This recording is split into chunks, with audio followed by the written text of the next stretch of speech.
Welcome to the Your Town television program. I'm your host, Gerald Vinci, author and owner of Vinci Digital Marketing. I have the great privilege of sitting down with some of the greatest minds along the Monterey Peninsula. Today, I'll be speaking with three professional development experts who deliver transformational change and empowerment in our personal lives, our careers, and our businesses. So my first guest today is a very good friend of mine, Julie Foucht. She's a women's business coach, and the name of her business is The Art of Feminine Marketing. So I'd like to welcome Julie to the show. Thank you for having me. Yeah. I'm super excited. Yeah, I wanted to have you on first because the name of your business always piques a lot of interest, and so I guess we can just start. You can just tell me a little bit more about your business and about yourself. Yeah, I'd love to. So that name was actually given to me, and I always hated hearing, "Oh, I got this download," right? It's just like, ooh. And a couple of years ago, I had a business that was really rocking. I called it Kick-Ass Biz Coaching, and it was really, all the things you needed to do to be a successful business owner. And I was working 10 to 12 hours a day, and it was great, and I loved it. And I had a car accident and hurt my back, and I couldn't do those hours. And as I was in the process of recovering and really looking at, hey, how do I want to evolve my business from here? It was as if a voice kept whispering to me, there's a different way, there's a different way. Sure. And it really is a softer, gentler way that is more fulfilling to women and the feminine soul. And the art of feminine marketing just kind of rolled out of that. And this whole idea that as women, we need to do business differently than how men do it. And actually, as I'm looking at what's happening in the world, and I'm looking at what's going on in business, there's a lot of feminine marketing that actually is being applied by men very successfully as well.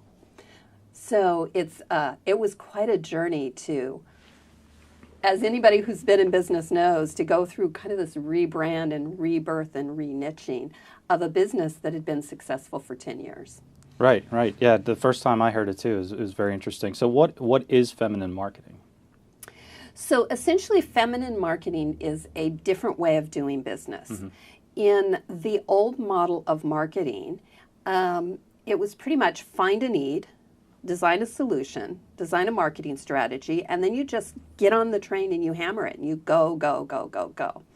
And feminine marketing allows things to develop a little more. So in feminine marketing, we spend a lot more time connecting with our feminine essence. For women, for men, connecting with the feminine energy within them, because we have both. Sure. And for me, that includes meditation time, taking time during the day to stop and just dance and get in your body. It's much more allowing the soul to speak into the business rather than going out in the world and bringing a need in. It's what's your soul speaking? What is your soul wanting to birth in the world? And then connecting on that spiritual level first. I do my marketing that way. I connect on a spiritual level first. Sure. Before I start my marketing, and I let my feminine guide what my marketing strategies are going to be. As an example of that, I was meditating the other day, and I was saying to my business, well, how do you want me? I've got an event coming up, and I said, how do you want me to market the event? So instead of going to a formula and saying, here's how you market an event, you do 18 emails, and here's the formula. I said, how do you want it? How do you want it, business? And I know this sounds a little weird, but my business said, oh, we need to see your eyes. And then I got an email from you saying, want to be on my TV show? Perfect timing. And I was like, yes. And so that kind of almost magic stuff starts to happen when you're marketing from your feminine versus marketing from a formula or a strategy. Now, the formulas, the strategies, they make sense and you need to adapt them, but you need to do it in a way that really feeds your soul, because there are literally millions of ways you can market. Right. My wife always says that too, that you have to manifest things for them to become reality rather than there being a process and a system to everything. And that's being a male in marketing. That's definitely the way I've been taught too, that there's, steps A, B, C, and D to get the results you want. And that's not always the case. So Yeah. That makes sense. Exactly. And I also think that when you're going the A, B, C, D, you don't leave room for the doors that could open, Yeah. that you don't know are going to open. Right. Yeah, you've almost got your blinders on the whole way Yeah. through. Yeah, that makes sense. So do men seem as open to the approach as women? That's been really an interesting process for me because I coach business women. And I have done work with men in the past. I currently don't have any male clients. So as this has developed, I've really been playing with it with women and teaching it to women and watching their businesses really skyrocket.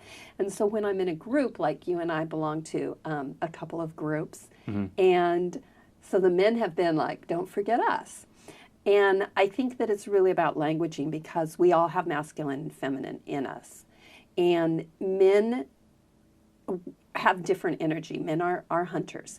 And so they're going to approach it differently, but they can still use some of the techniques and practices to elevate their business and their marketing.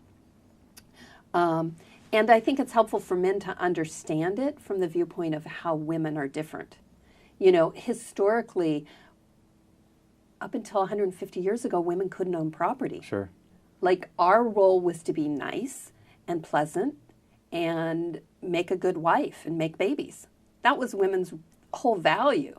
And so we've really had to come at being business owners a little differently. And we have different things that hold us back than men do. We have different challenges than men do. And so it's a different kind of thing to be a business owner as a woman. And I think for men who work with women, it's really important that they understand that. Our energy flows differently. Our priorities are different, not better. Women are more about connectivity. Mm-hmm. We were the ones who stayed at the campground and watched the children together while we dug up roots and cooked. That was women's biological roles. And some of that is handed down generationally, handed down in our biology. And so it's helpful for men to understand that as they work with women and to bring the marriage of the two different types of energy together. The masculine, very action-oriented,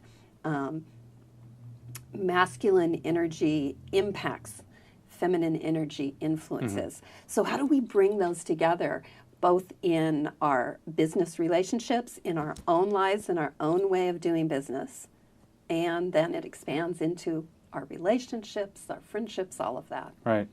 Now, would you go about, if you were working with men in this business, would you also go about it a similar way or a different way? How would you approach it?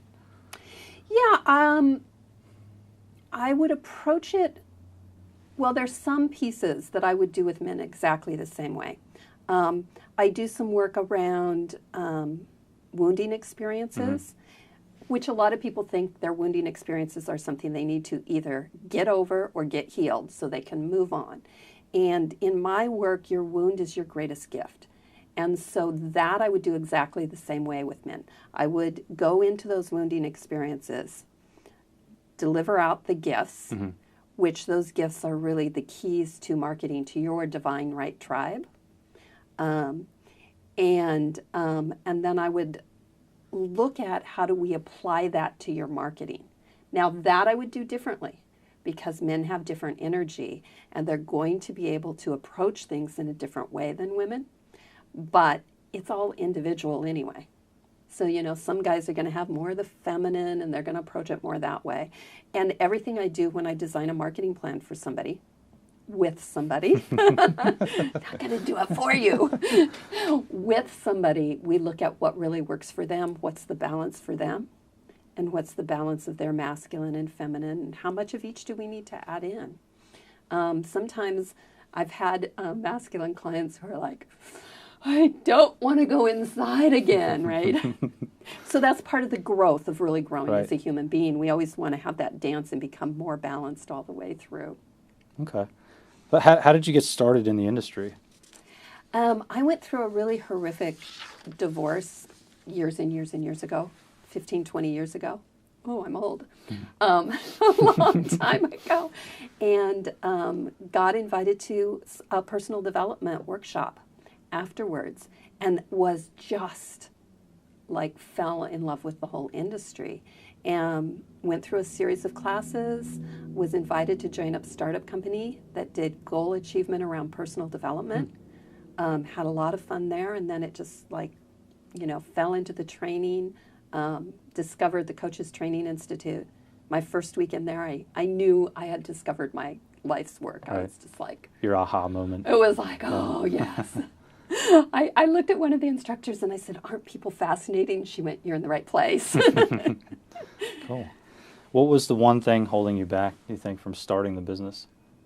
Oh, it was fear. I had a job, and I loved my boss. I loved the clients, and I was really afraid to leave that security, that safety net. And yet there was something that in me that said, this is not what you're here to do. This is not what you're here on the planet to do. This is not the work you're meant to do. And it was comfortable, and it was safe, and it was just really painful, and it took a long time for me to have the courage to say I'm going to walk away in a terrible recession, because I walked away right at the height of the recession. Sure. To give up that secure income and that comfortable place. And I think that's always the place as entrepreneurs, is we're always, no matter where we are in our business. I've been doing this for, I don't know, 12, 13, 14 years now. There's always that place of stretching out of our comfort zone. It's always, if we're not being called out of our comfort zone, then we're going to be dying. I mean, we're either growing or dying. So that leaving the job was actually the first step of getting comfortable with being uncomfortable. Wow. Yeah. So fast forwarding today, what's something that's working for you right now? Yeah, there's a couple of things. Mm-hmm. First of all, I've always found networking to be really a great way for me to create relationships and find clients.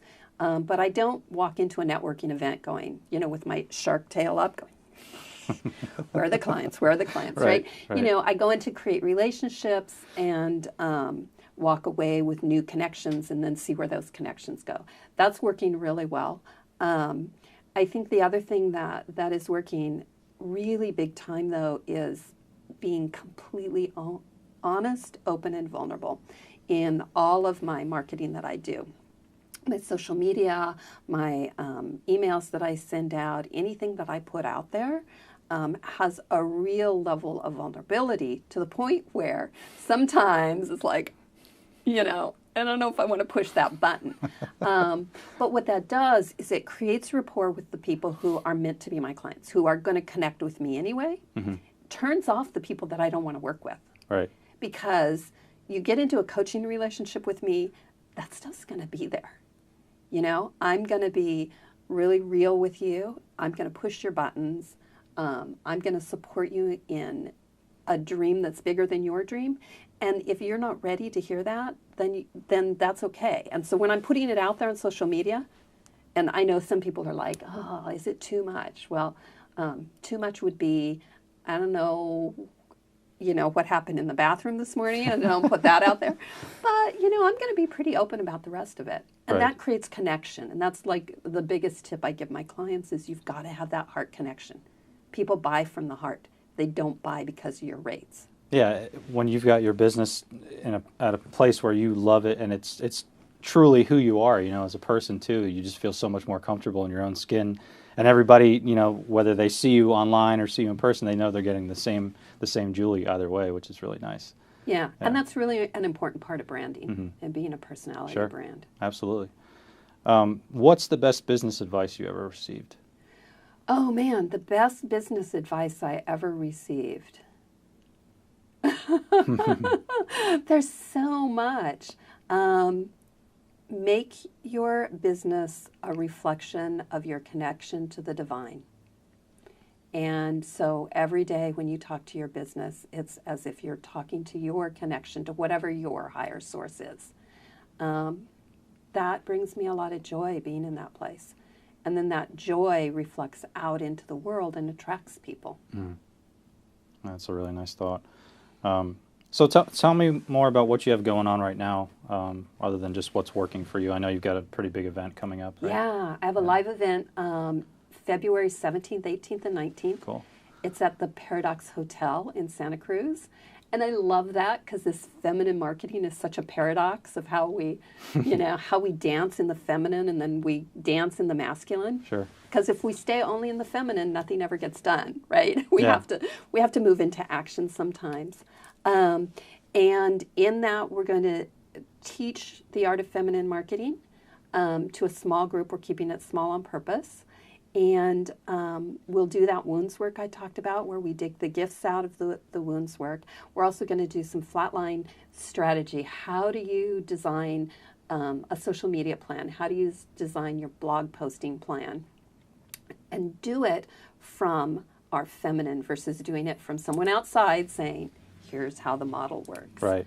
And then I've got a full day devoted to money practices and how to create more money. And my goal is that everybody walk away and be able to double or triple their income in the next year from attending the event. So who are the specific audiences that you're trying to get to attend? I am looking for women who are coaches, teachers, trainers, and service providers. Okay. If you're a service provider, you are doing some kind of coaching or training. And you know that in your business, you know. You're not just designing websites in your business, but you're really teaching people about, what kind of a website is going to sell for them, and that influences their marketing. Sure. So those are the kind of people. I want women who are really open, who are looking for, that are really sick of trying to do it by formula and not getting anywhere following the guru formulas, and want to market from their soul and really discover the work they're meant to do here on the planet. Yeah. That sounds great. Just tell us real quick where we can find you to learn more. It's juliefoucht.com. Right. So super simple, and I think the spelling of my name is there. So it's okay. Foucht rhymes with couch with a T at the end. Yeah, not Faust, like I said in the beginning. Faust. All right, well, thank you, Julie, for coming to the program today. You've been watching Your Town television program. I'm Gerald Vinci, your host, and tune into yourtown.tv.